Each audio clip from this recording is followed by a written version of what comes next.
المنتخب المغربي الأقل من 17 سنة كيرجع من الموت، ومن بعد ما كان مسخن طيارة كيرجع هو عريس البطولة.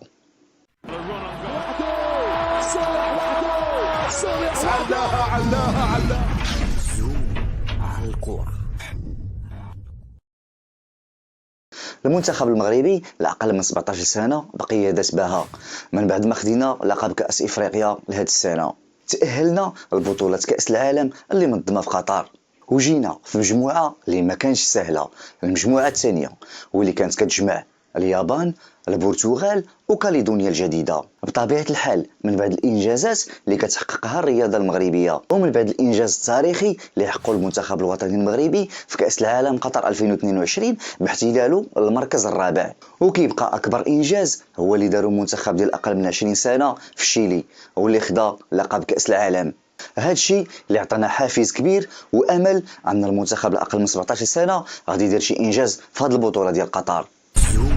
على الكره المنتخب المغربي واللي جا في المجموعه الثانيه مع اليابان، البرتغال وكاليدونيا الجديده، مجموعه اللي ما كانش سهله واللي وضعتنا امام خصمين من مدارس مختلفه، الاسيويه والاوروبيه، واللي ماشي ساهلين. ولكن للاسف البدايه كانت متعثره.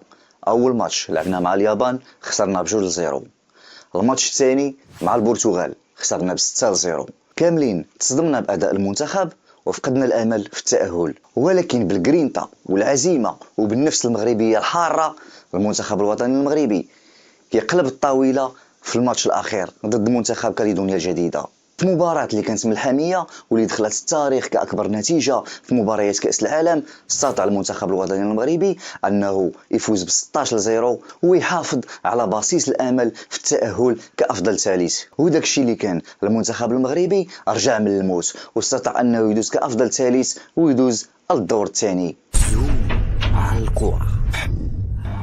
هذا الدور غادي نواجهوا فيه واحد الخصم اللي موالفين كنلعبوا معاه في البطولات العالميه، واللي بجد الله كيكون قنطره باش ندوزوا للمجد العالمي، واللي هو منتخب امريكا. المنتخب الامريكي اللي خصم ماشي سهل، واللي مدرسه ولات كدير بلاصتها في عالم كره القدم. وحنا شفنا منتخب الشباب الاقل من 20 سنه كيفاش عانى امام منتخب امريكا، وبالنسبه لي انا كان اصعب ماتش في ذاك كاس العالم. مدرسة اللي كتلعب على الاستحواذ، الضغط العالي وغلق المساحات، واللي كتخنقك وما كتخليكش تلعب اللعب ديالك، خصوصا الا كانت عارفه ان عندك الامكانيات انك توصل للمرمى ديالها.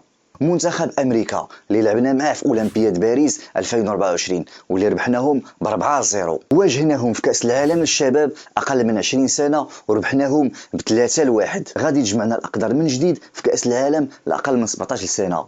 المنتخب الامريكي اللي جا في المجموعه التاسعه مع تشيك، بوركينا فاسو وطاجيكستان، تصدر المجموعه ديالو بالعلامه الكامله. مقابله اللي اكيد ما غاديش تكون سهله، ولكن عندنا الثقه وعندنا الامل في داك الشباب وفي المدرب بها انهم يحققوا المعجزه. ماتش اللي غادي يتلعب نهار الجمعه ان شاء الله 14 نوفمبر مع 4:45.